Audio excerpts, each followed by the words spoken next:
Ekolo, Fudo, and Magahara Daisumi are on a date at the park. Daisumi has brought cookies she made for Fudo. She baked them this morning and isn't sure if they'll suit Fudo's taste. Fudo eagerly tries one and says they taste amazing.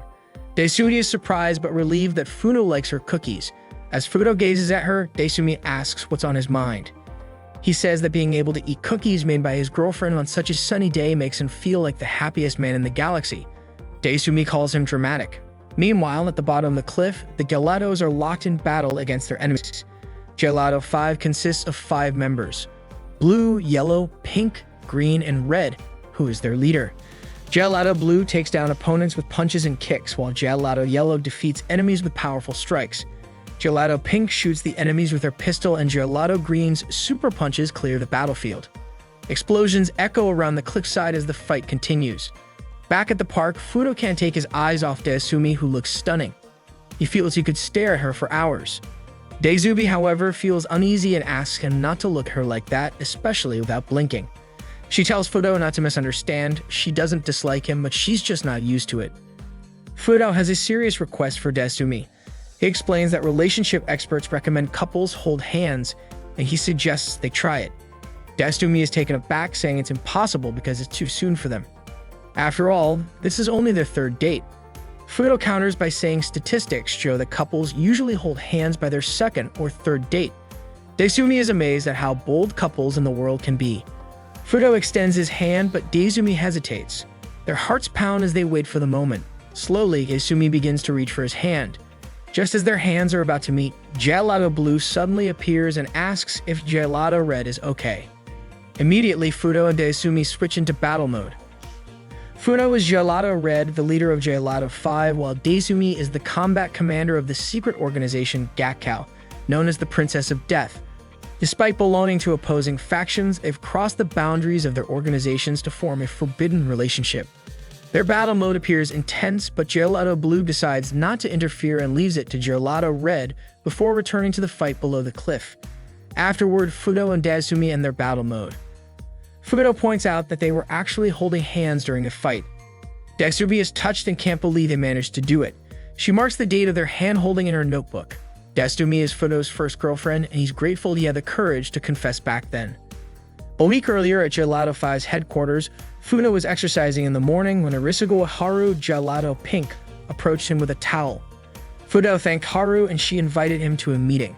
On their way there, they saw Ogino Hayato, Gelato Blue, trying to charm a girl. Hayato was enthusiastically asking her out, suggesting karaoke or a club, and boasting that she'd fall for him once she saw him dance.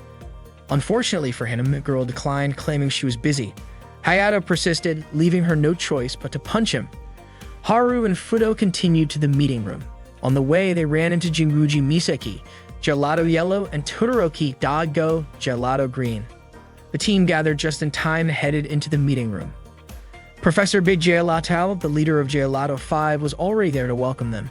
Daigo handed him the croissants the professor had requested, a snack intended for everyone during the meeting. The professor displayed an image of Death Princess Daisumi. She was a powerful combatant from Gakkao who had appeared 6 months ago. Gakkao, a secret organization aiming for world domination, had become a much more formidable enemy since her arrival. Professor Big Gelato warned the team to be careful. Suddenly, an alarm went off, signaling that Gekko's secret activities had been detected. The alarm ordered the Gelato team to depart immediately. At that moment, members of Gakkao, including the monster Culver and Bear, Death Princess, and the Moonlight Soldier troops, appeared in a park. Civilians hid in fear. The Gelato team arrived just in time to protect the people. They transformed using their freeze-change ability, turning into Gelatos in green, pink, yellow, blue, and red. Together, they proudly declared themselves the freezing Sentai Gelato 5. Gelato Red proclaimed that anyone who underestimated them would pay the price. Unfazed, the Gakkao monsters declared that today was the day they would take revenge and ordered their soldiers to attack. Gelato Red used his Strawberry Impact sword to defeat enemies in a single powerful slash. Gelato Yellow fought back with his Megaton Lemon Crush hammer, smashing through the attacking soldiers. Gelato Pink unleashed a volley of arrows from her Sky Peach Rain bow, taking out surrounding enemies. Gelato Green used his Vacuum Pistachio Strike, causing explosive damage to those nearby. Meanwhile, Gelato Blue skillfully wielded his twin soda slash knives, cutting down enemies as they approached. The Gelato heroes were incredible, quickly eliminating Gecko's soldiers. However, the real challenge began as Culver and Bear and Death Princess stepped forward. Gelato Red instructed the rest of the team to handle Culver and Bear while he faced Death Princess one-on-one. The battle between Gelato Red and Death Princess was fierce. She swung her flail with incredible strength, disarming Gelato Red's sword. The two engaged in hand-to-hand combat, their skills equally matched. Gelato Red managed to trip Death Princess, but her agility was unparalleled. She balanced herself mid-air and countered with a double kick, sending Gelato Red flying backward. Their power and abilities were evenly matched, making them perfect rivals. Just as their fight was about to continue, Culver and Bear raised a white flag, signaling his surrender. He ordered all Gecko forces to retreat immediately. Before leaving, Death Princess acknowledged Gelato Red as the only one capable of matching her strength, calling it fate. She smiled at him and said, "Until we meet again." Gelato Red was left stunned by her words. That afternoon, Fudo resumed his training. Professor Big Gelato observed him and admired his dedication, noting how Fudo fought battles in the morning and trained again in the afternoon. The professor even referred to him as a model hero who constantly worked hard. Fudo trained tirelessly until the evening, ending his routine by consuming a raw egg to maintain his stamina. The professor, bewildered, asked what kind of life Fudo was leading since it seemed to revolve entirely around muscle training. Fudo admitted that there was something on his mind. Professor Big Gelato assumed Fudo was contemplating world peace or the meaning of justice. To his surprise, Fudo revealed that he was thinking about a girl he liked. Shocked, the professor pressed for details, and Fudo confessed it was love at first sight. This was the first time Fudo had ever fallen in love. Professor Big Gelato asked if Fudo had confessed his feelings yet. Fudo said it was impossible for him to confess because he was a hero and they lived in completely different worlds. Professor Big Gelato smacked him on the head, calling him an idiot. He reminded Fudo that there was nothing wrong with a hero falling in love since he was human too. The professor encouraged Fudo to express his feelings, saying love could help him grow as a person. Motivated by his mentor's words, Fudo quickly excused himself to go confess. Professor Big Gelato, who had always thought of Fudo as nothing more than a muscle-obsessed guy, was taken aback. He now saw Fudo as a true man. Curiosity got the better of him, and he wondered what kind of girl could have stolen Fudo's heart. A nurse, perhaps? The professor chuckled to himself, admitting that he too had a thing for nurses. Fudo soon found Desumi and approached her privately, catching her off guard. Surprised, Desumi assumed Fudo was there to resume the earlier battle. She prepared herself, thinking it would be better to settle things right then and there. However, Fudo stood silently, making her suspicious. "What's with you?" she asked, growing impatient. Taking a deep breath, Fudo finally blurted out, "I love you." The confession shocked Desumi. Fudo explained that he had fallen for her the first time they met and wanted her to know how he felt. Desumi, still in disbelief, called him insane, reminding him that they were mortal enemies. Fudo insisted he wasn't crazy. Desumi, skeptical, wondered if he might have hit his head during the fight. But Fudo countered, saying he even had Professor Big Gelato's approval. Desumi didn't buy it. She accused Fudo of trying to trick her, thinking he knew she was inexperienced in love and was mocking her as a joke. Feeling insulted, Desumi swung her flail at him. Fudo dodged and protested, "That's not what I meant at all." Still enraged, Desumi called him a cunning demon and kept attacking, but Fudo refused to fight back, dodging her strikes instead. Desumi then claimed that no one could like her because her friends spread rumors that she ate raw bear meat. Fudo dismissed the rumor, pointing out that Desumi actually liked pancakes and pasta. Startled, Desumi demanded to know how he knew that, but she kept attacking him. She brought up another rumor, saying her friends claimed she drank wild boar blood, but Fudo shouted that it was untrue. Desumi preferred green smoothies. As she launched another barrage of attacks, Desumi exclaimed that her friends also gossiped about her going out at night to beat up strong men. Fudo corrected her again, saying she spent her nights doing Pilates. Infuriated, Desumi screamed that she was a killing machine from outer space and swung her flail with all her might. Fudo caught the flail mid-swing and calmly said, "No, you're a girl from Hakata." Desumi froze, stunned. "How do you know all this about me?" she asked. Fudo admitted that he had looked up all of her social media. He revealed that the account name Protemen that often commented on her posts was actually him. Fudo smiled and said, "You're not a killing machine." You take care of your nails, you love pretty accessories, and you change your perfume depending on your mood. Isn't that who you really are?" Hearing this, Desumi couldn't help but feel flustered.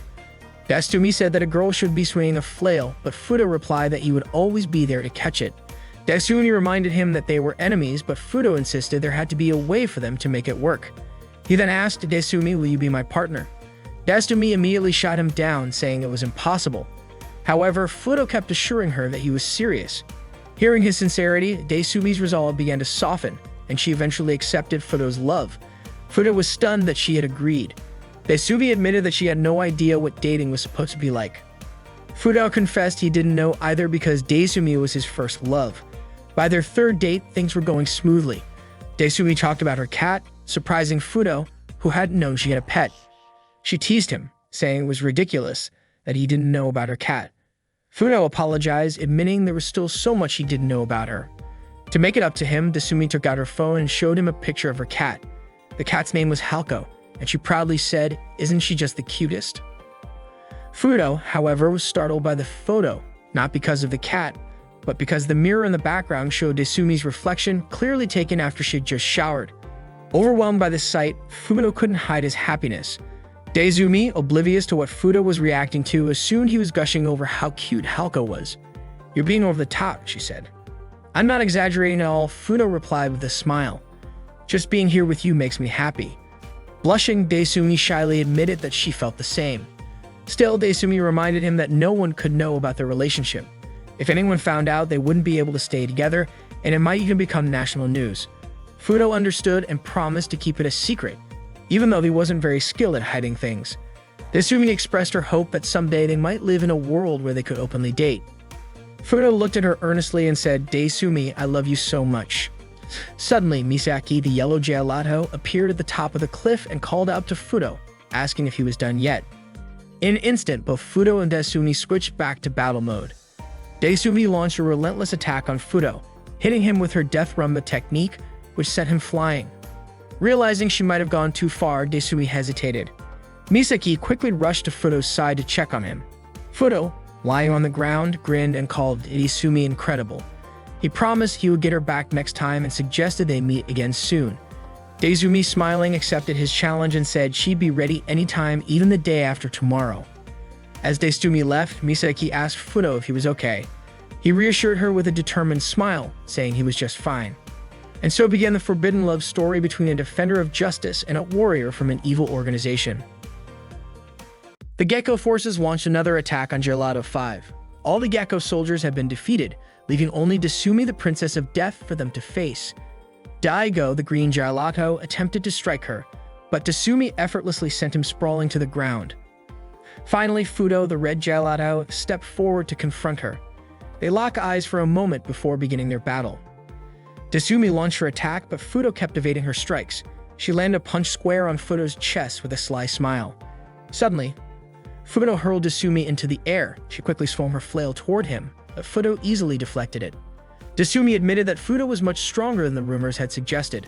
Fudo, in turn, found himself captivated by Desumi's face.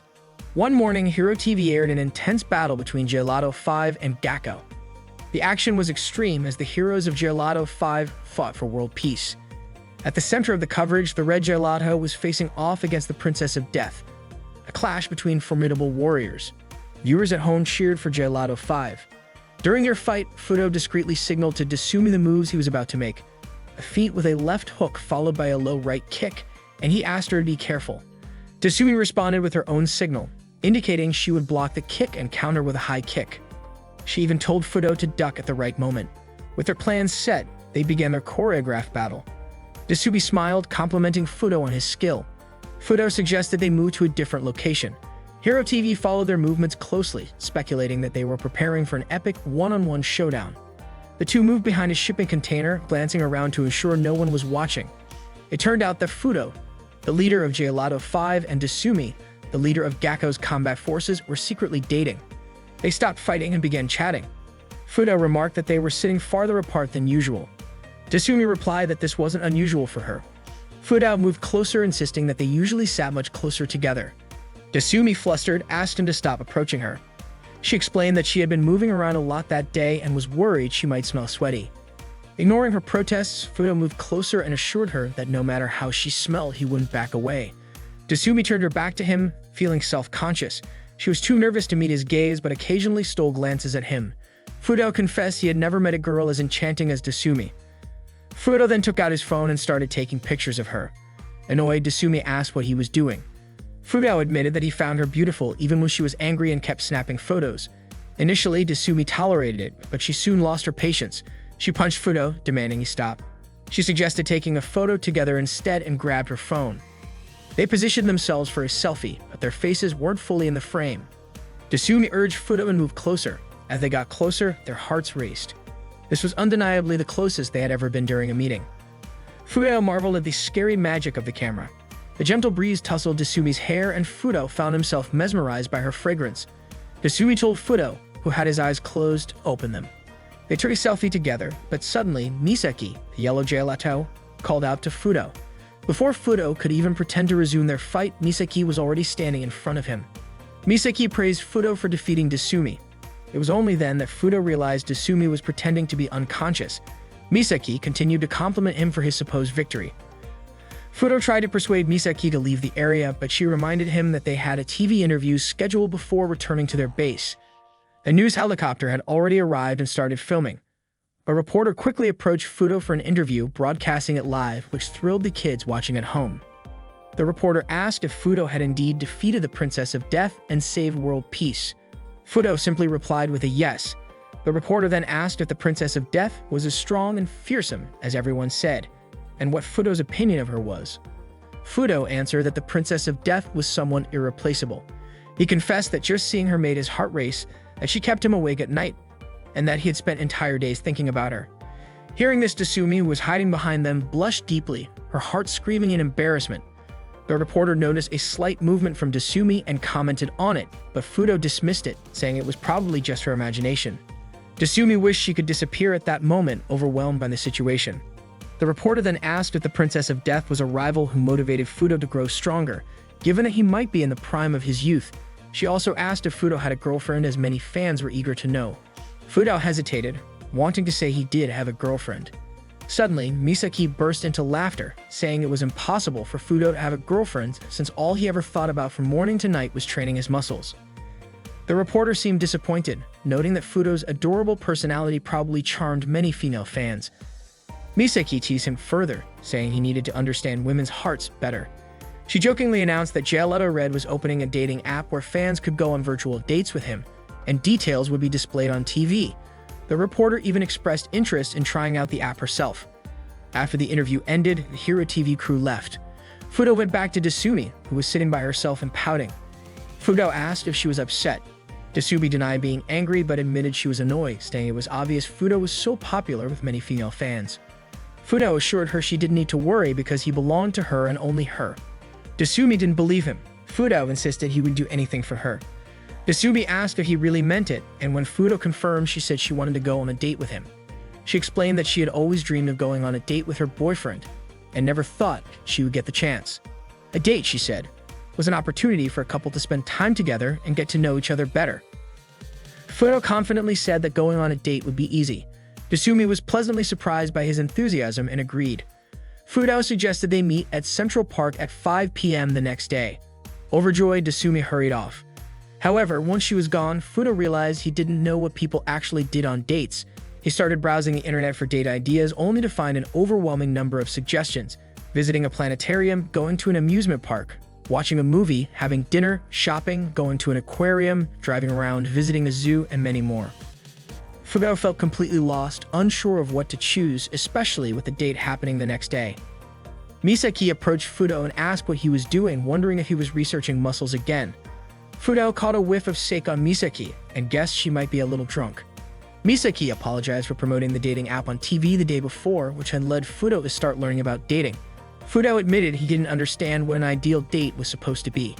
Misaki reassured him that there were no strict rules for dating, and all he needed to do was think about activities they could enjoy together. Suddenly, Fudo felt a breakthrough as the rigid walls in his mind crumbled, and he finally grasped the essence of dating. The next day, Fudo arrived at Central Park, bustling with civilians. It seemed no one recognized his flawless disguise, ensuring his important date wouldn't be interrupted. As the time drew closer, he began to feel nervous. Desumi called out to him, apologizing for keeping him waiting. Fudo was mesmerized by Desumi's casual outfit, finding her absolutely stunning. Desumi admitted she felt a little shy meeting him like this in public.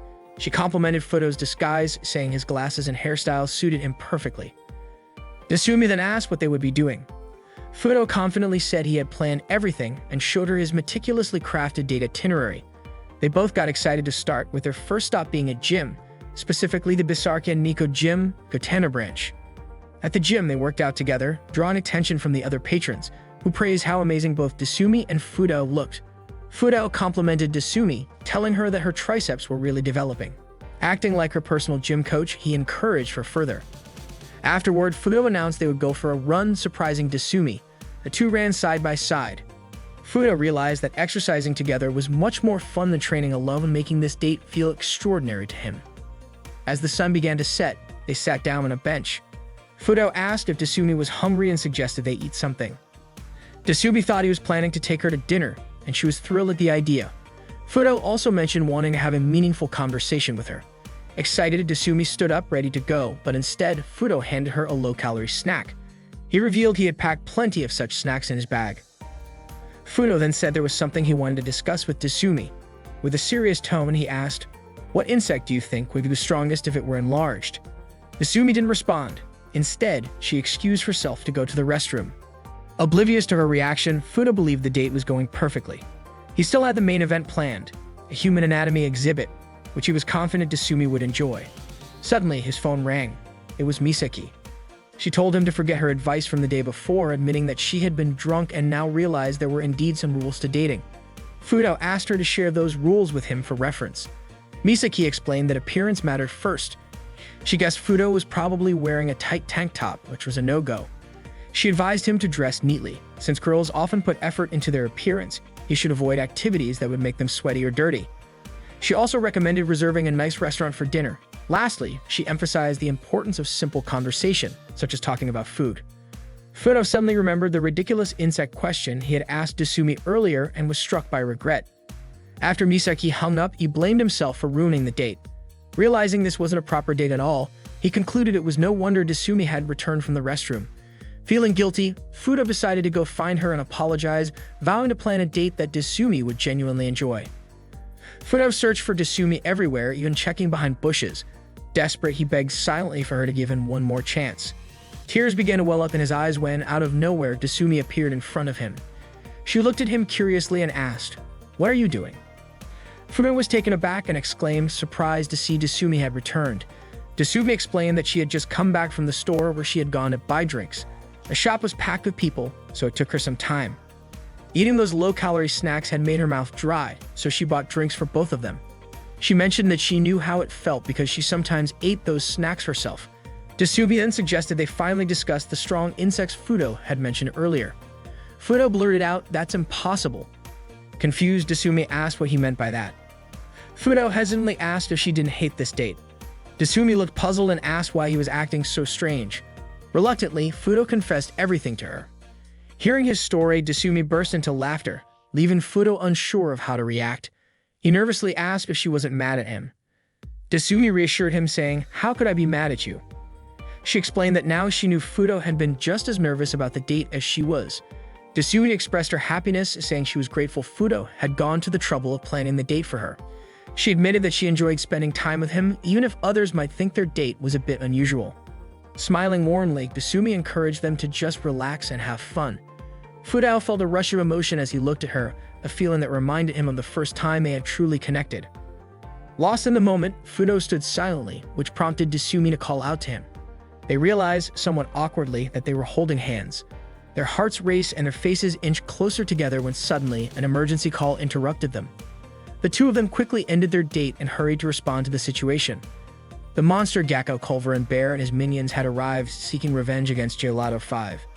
Blue Gelato scoffed at their attempts, saying, "No matter how many times you come at us, the result will always be the same." The battle began, but Death Princess and Red Gelato stood frozen, caught up in their lingering feelings from the date. At Gecko's women's dormitory, pets were allowed. The dorm housed many female staff members working for the secretive Gecko Association. Desumi had a pet cat named Helcow, who was her beloved companion. Known to the world as Deaf Princess, a name that struck fear into many, Desumi at home was the complete opposite of her fearsome reputation. In her private moments, she was sensitive, clumsy, and prone to loneliness. She didn't even fully understand matters of romance and often poured her heart out to Halkao. She once shared with her cat how a rumor at work claimed she liked eating raw bear meat, which she found both amusing and absurd. One evening, Desumi returned to her room looking dazed. Halkao was concerned, but Desumi seemed enchanted, smiling more than usual. She had even started collecting pictures of Fudo, capturing his face when it appeared on TV, reading newspaper articles about red gelato, and preparing enthusiastically for their date. Her happiness was palpable, and she looked more radiant than ever. Desumi even decorated her room with a photo of her and Fudo together, cherishing the memory. Her affection for him was undeniable, and it was clear to anyone, especially Halkao, that Fudo had become an important part of her life.